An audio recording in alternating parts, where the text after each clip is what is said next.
to have individually a legal interest in the observance by every other contracting party of the obligations under the Convention, even where a breach of these obligations does not affect its material interests, either directly or through its nationals.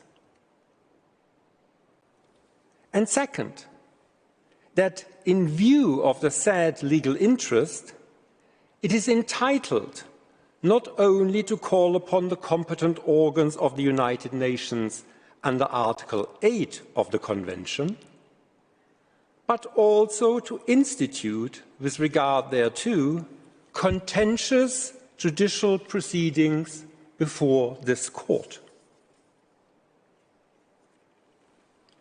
Humanitarian considerations cannot, in themselves, generate a legal interest. As the court once noted, I quote, "It is a court of law and can take account of moral principles only insofar as these are given a sufficient expression in legal form." End of quote.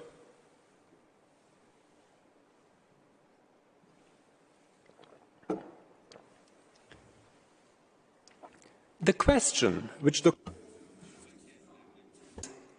whether the Genocide Convention vests a legal and not just a political or humanitarian interest in the observance of the Convention in the Gambia, individually and in its own right, entitling it to request the court to declare that Myanmar is responsible for violations of the Convention by allegedly committing genocidal acts against members of the affected community in Myanmar's northern Rakhine state. If the Gambia does not possess such a legal interest, it does not have standing to seek the requested declarations, even if the various allegations were assumed to be meritorious. Madam President, members of the Court, Myanmar submits that the Genocide Convention does not vest an individual legal right or legal interest in the contracting parties with regard to alleged acts of genocide committed against non-nationals outside their own territory. There is no indication in the Convention that the Court was ever intended to act as a general judicial supervisory authority at the instance of every contracting party. Let me observe at the outset that the Court has never found that each contracting state has an individual legal interest in the observance by every other contracting state of the obligations under the Genocide Convention in all circumstances. In its advisory opinion on reservations to the Genocide Convention, the Court stated, I quote, "In such a convention, the contracting states do not have any interest of their own. They merely have, one and all, a common interest, namely the accomplishment of those high purposes which are the raison d'être of the Convention." End of quote. And in its provisional measures order in the present case, the Court held that, I quote again, "All states parties to the Genocide Convention have a common interest to ensure that acts of genocide are prevented and that, if they occur, their authors do not enjoy impunity." End of quote. A common interest in the accomplishment of the high purposes of the Convention is not the same as an individual legal interest intended to be enforceable before this court. In fact, in its advisory opinion, the court expressly distinguished between the common interest of all contracting states and the legal interests of a signatory state in objecting to a reservation to the Genocide Convention. The limited meaning of the term common interest in the prevention and punishment of genocide is also shown by Articles 6 and 7 of the Convention. These do not confer any entitlement on the contracting parties to try alleged perpetrators of genocide for acts committed outside their territory, or to request their extradition in respect of such acts. In the Bosnian genocide case, the court expressly observed that claims in respect of alleged genocide committed outside the applicant's territory against non-nationals could raise questions about the legal interest or standing of the applicant. This shows that the question of legal interest or standing has by no means been settled by the finding of a common interest. Common interest may imply, as the court found in its provisional measures order, that the obligations in question are owed by any state party to all the other state parties to the Convention. But this says nothing about whether each and every state party has an individual legal interest that can be pursued in judicial proceedings. For example, under Article 5 of the Genocide Convention, all parties are obligated to enact the necessary legislation to give effect to the provisions of the Convention and, in particular, provide effective penalties for persons guilty of genocide. Madam President, members of the Court, can it really be said, for example, that Liechtenstein has an individual legal interest entitling it to bring a case before this court alleging that, say, Tonga violates the Genocide Convention because it considers the penalties for genocide prescribed by Tonga to be ineffective? The answer must surely be no. Let us assume that each contracting party of the Genocide Convention had in fact such a judicially enforceable legal interest. This would mean that each of the 136 contracting parties that have not made a reservation to the court's jurisdiction could at any time bring a case before the court against any one of the other 135 such contracting parties, alleging that the latter violated their obligations under the Convention.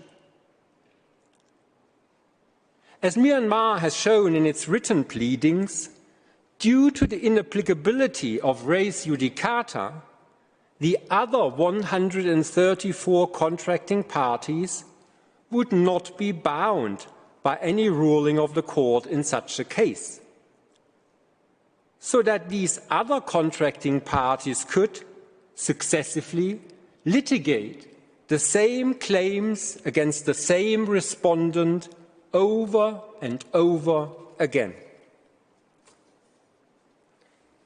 In the 71 years since the Genocide Convention entered into force, no state has ever tried to bring a claim before the court concerning a violation of the Convention that did not affect its own interests as a state or those of its nationals.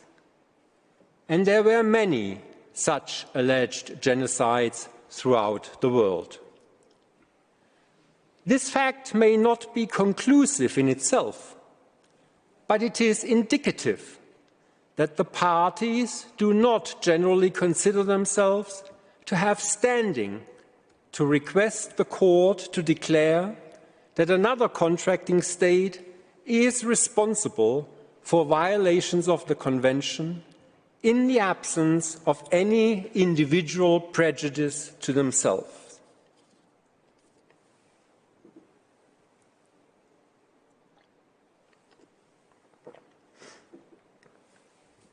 Madam President, members of the Court, the Gambia argues that Article 9 of the Genocide Convention supports its view that it has standing to seize the court in the present case, despite the fact that it is not specifically or directly injured.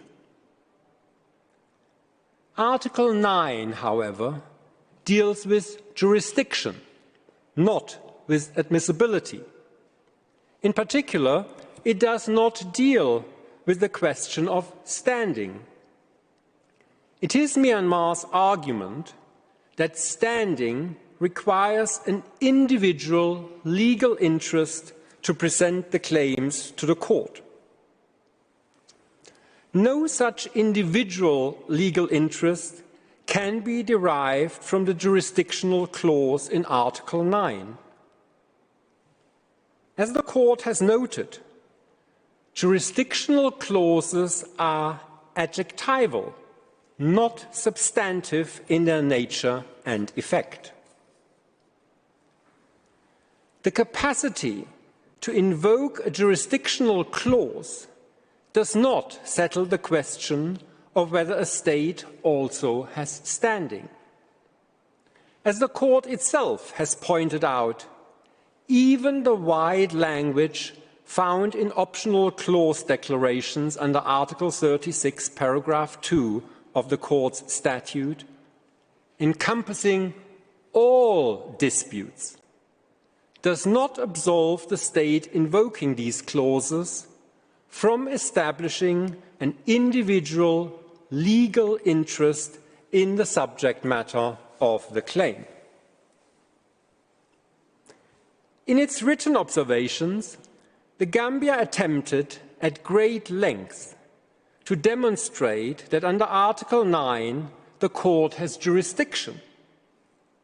What it has not done is to prove that it has an individual legal interest, that it has standing.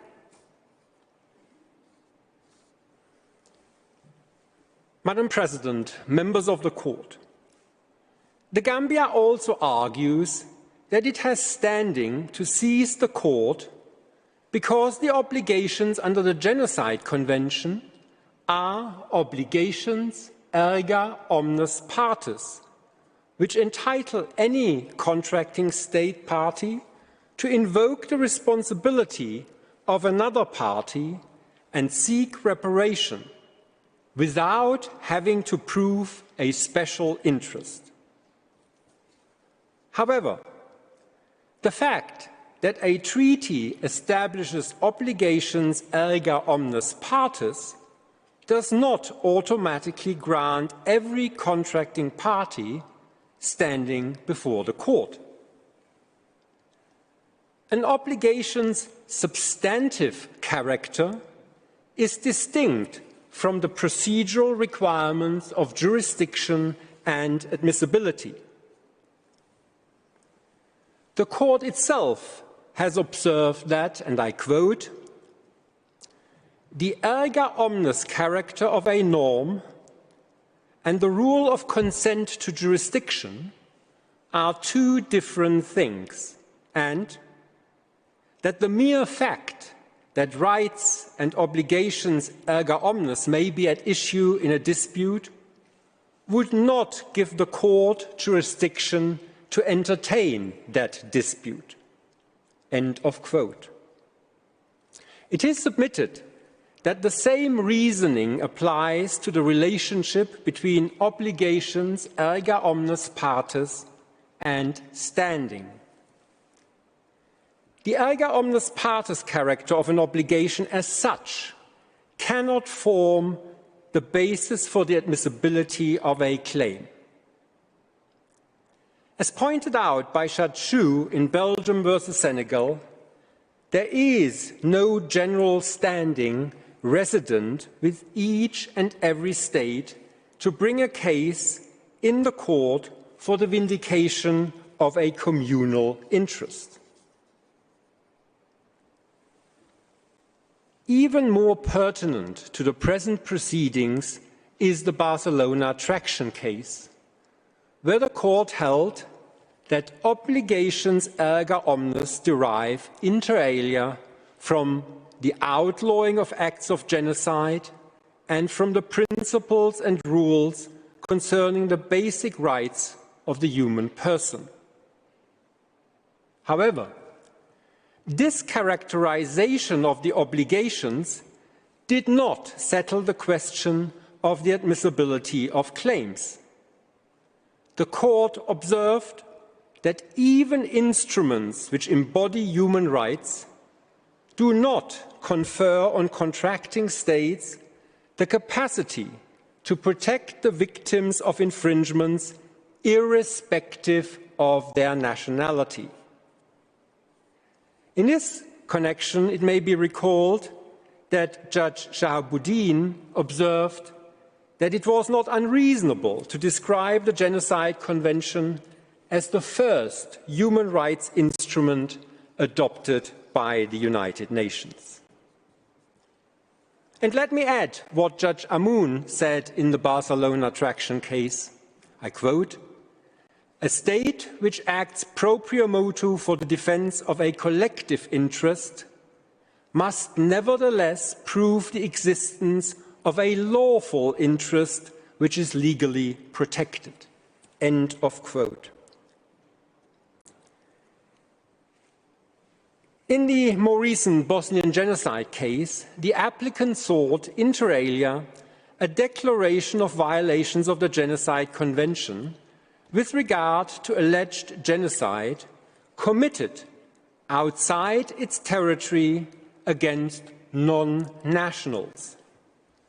The court observed, I quote, "Insofar as that request might relate to non-Bosnian victims, it would raise questions about the legal interest or standing of the applicant in respect of such matters, and the significance of the jus cogens character of the relevant norms and the erga omnes character of the relevant obligations." End of quote. The court did not need to address these questions in that case, but the quoted passage clearly shows that the erga omnes partes character of the obligations under the Genocide Convention do not automatically establish standing.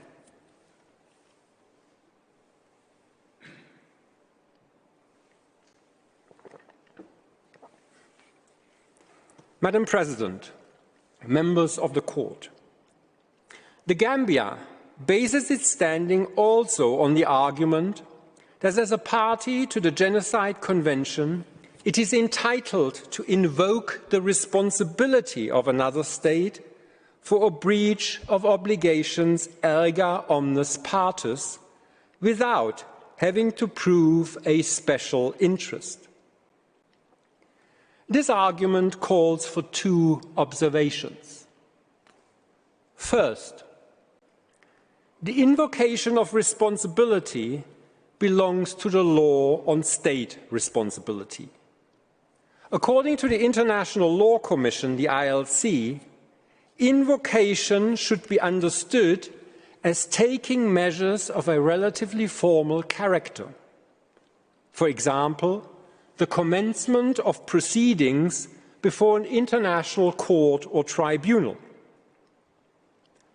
The ILC, however, noted in its commentary on the Articles on State Responsibility that the present articles are not concerned with the conditions for the admissibility of cases brought before international courts or tribunals. Rather, they define the conditions for the invocation of that responsibility by another state or states. Thus, no conclusions from the law of state responsibility can be drawn for the admissibility of claims and the question of standing. In particular, a right to invoke responsibility does not automatically mean that a state has an individual legal interest entitling it to bring a claim before an international court or tribunal. Second, the invocation of responsibility may very well require proof of a special legal interest, particularly where the alleged violation of international law is committed against individuals, as in the present case. The Genocide Convention belongs to the group of treaties concerning the protection of human rights, where, in the words of the ILC, the individuals concerned should be regarded as the ultimate beneficiaries and, in that sense, as the holders of the relevant rights. In this context, subparagraph A of Article 44 of the Articles on State Responsibility is of particular relevance. The provision, which reflects customary international law, states, I quote, "The responsibility of a state may not be invoked if the claim is not brought in accordance with any applicable rule relating to the nationality of claims." End of quote. According to the nationality of claims rule, a state may protect individuals or group of individuals when injured by acts contrary to international law committed by another state only if they are its nationals. States are not entitled to protect non-nationals. It is the bond of nationality that establishes the special legal interest on the part of the state of nationality, which entitles it to invoke the international responsibility of the wrongdoing state. The ILC stated with regard to the nationality of claims rule, I quote, "Certain questions which would be classified as questions of admissibility when raised before an international court are of a more fundamental character. They are conditions for invoking the responsibility of a state in the first place. Subparagraph A makes it clear that the nationality of claims rule is not only relevant to questions of the admissibility of claims before judicial bodies, but is also a general condition for the invocation of responsibility in those cases where it is applicable." End of quote. The nationality of claims rule applies to the invocation of responsibility by both injured and non-injured state, and irrespective of whether the obligation breached is an erga omnes partes or an erga omnes obligation. This is clearly shown by Article 42, subparagraph B, and Article 48, paragraphs 1 and 3 of the Articles on State Responsibility. The Gambia argues that if a state has the right to invoke the responsibility of another state, then that state necessarily has standing. However, as just shown, under the law of state responsibility, the Gambia cannot invoke the responsibility of Myanmar for violations of the Genocide Convention with regard to individuals who are not its nationals. If that is so, then, according to the Gambia's own logic, it also does not have standing.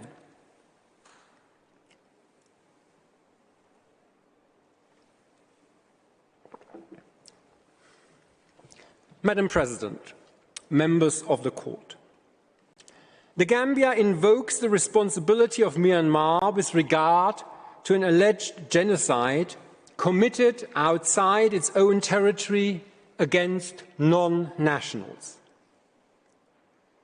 These facts distinguish the present case from all other cases referred to by the Gambia.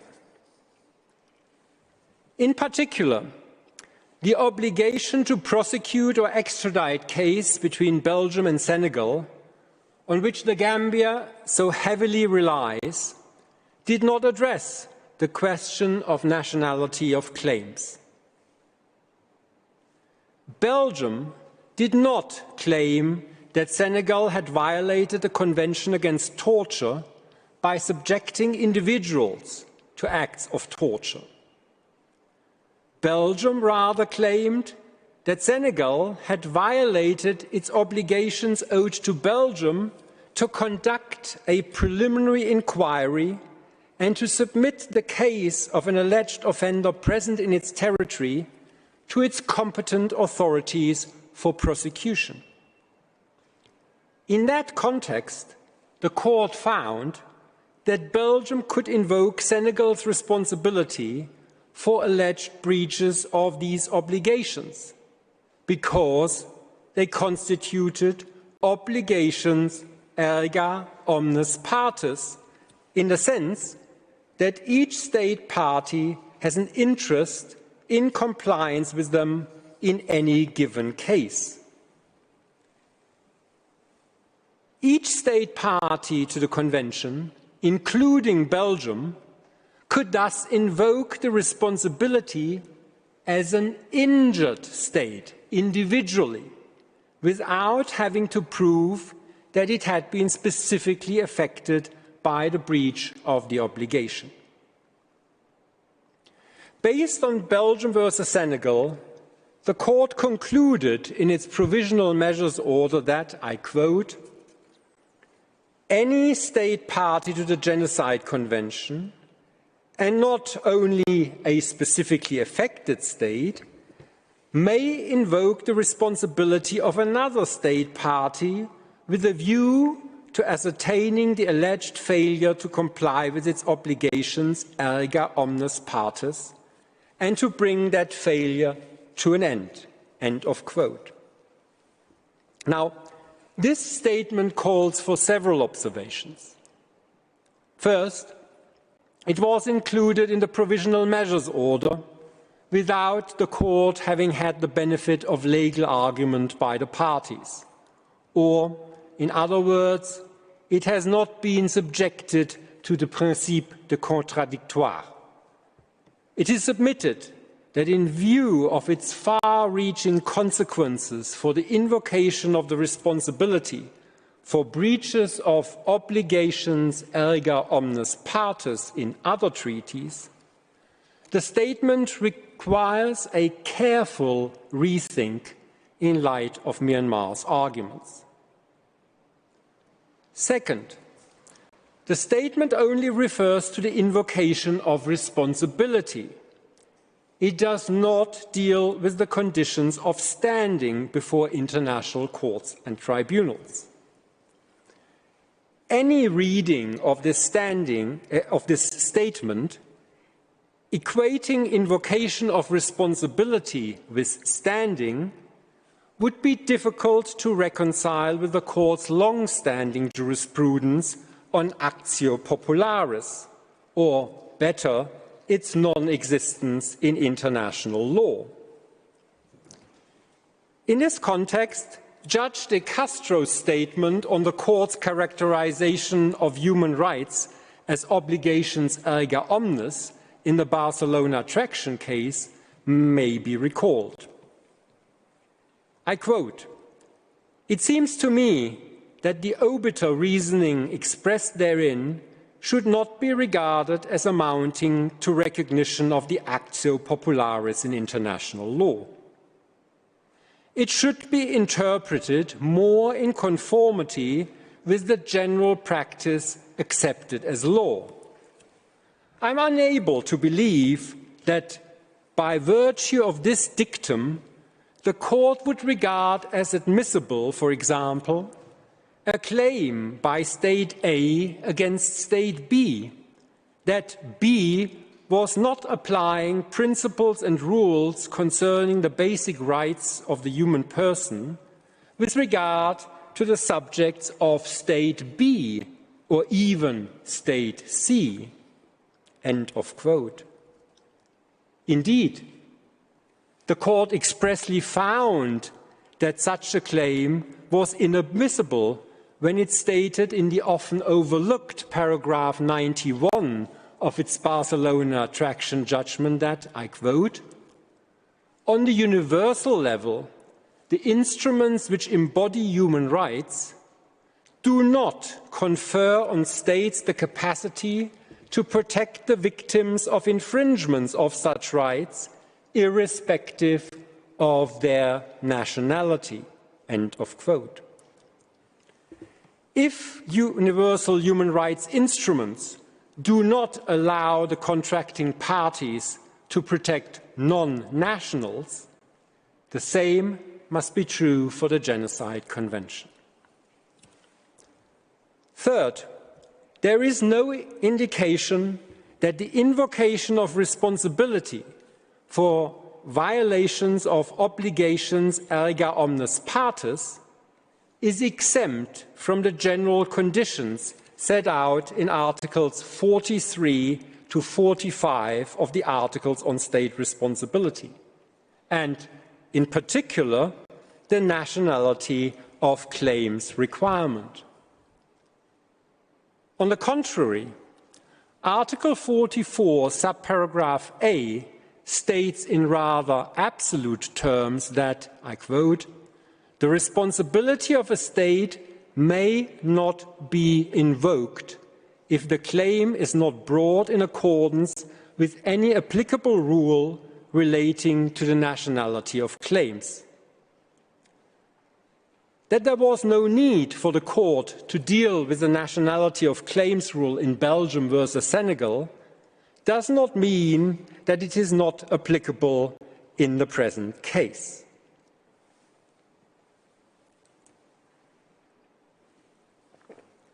Madam President, members of the Court, let me conclude with some general observations. The Gambia may well seek to argue that the requirement of standing in international legal proceedings is undesirable in light of the Genocide Convention's high humanitarian objectives. And the Gambia might even try to frighten you again by stating that a denial of standing would cause a scandal and cast the Court into a wilderness for decades. However, as the Court itself pointed out, and I quote, "If, on a correct legal reading of a given situation, certain alleged rights are found to be non-existent, The consequences of this must be accepted. The Court cannot properly postulate the existence of such rights in order to avert such consequences. This would be to engage in essentially legislative task in the service of political ends, the promotion of which, however, desirable in itself, lies outside the function of a court of law." End of quote. In international law, the existence of obligations that cannot, in the last resort, be enforced by any legal process has always been the rule rather than the exception. And this was even more the case in 1948 than it is today. The acceptance of the Gambia's claim to standing would have repercussions far beyond the present case and the Genocide Convention. Besides the obligation to prevent and punish genocide, the Court has identified, for example, the protection from racial discrimination, the right to self-determination, and the prohibition of acts of aggression as erga omnes obligations. If this characterization automatically established standing, each state or each party to a relevant convention could, jurisdiction permitting, bring a case before the Court, claiming a violation of these obligations irrespective of having suffered any material prejudice, either directly or through its nationals. This could lead to a potentially unmanageable proliferation of disputes. Such a result would also raise questions of legitimacy with regard to the content of international responsibility. In its submissions, for example, the Gambia requests the Court to declare that Myanmar must perform the obligation of reparation in the interests of the victims of the alleged genocidal acts. It also states, and I quote, that failing agreement between the parties on the amount of compensation and any additional forms of reparation, the question will be decided by the Court in a subsequent phase of the proceedings. End of quote. One may ask what mandate the Gambia has to negotiate the amount of compensation on behalf of the alleged victims who are not its nationals. And one may also ask what would prevent other states to the state parties to the Genocide Convention with equal standing from instituting their own proceedings before the Court if they were dissatisfied with the amount of compensation claimed or negotiated by the Gambia. Equating the concept of obligations erga omnes partes with standing would mean introducing the concept of actio popularis to international law through the back door. Such a far-reaching step cannot be based on the Gambia's flawed deduction from abstract legal principles, but must be based on the consent of states and must find expression in the Genocide Convention itself. For these reasons, Myanmar submits that the Gambia lacks standing in the present case and that accordingly its application should be dismissed as inadmissible. I thank the Court for its kind attention. Madam President, it may now be a convenient time for a short break. Otherwise, may I ask you to call on Professor Kolb to present Myanmar's third preliminary objection. Thank you. I thank Professor Talman, and indeed, before I give the floor to the next speaker, the court will observe a coffee break of 10 minutes. The sitting is adjourned.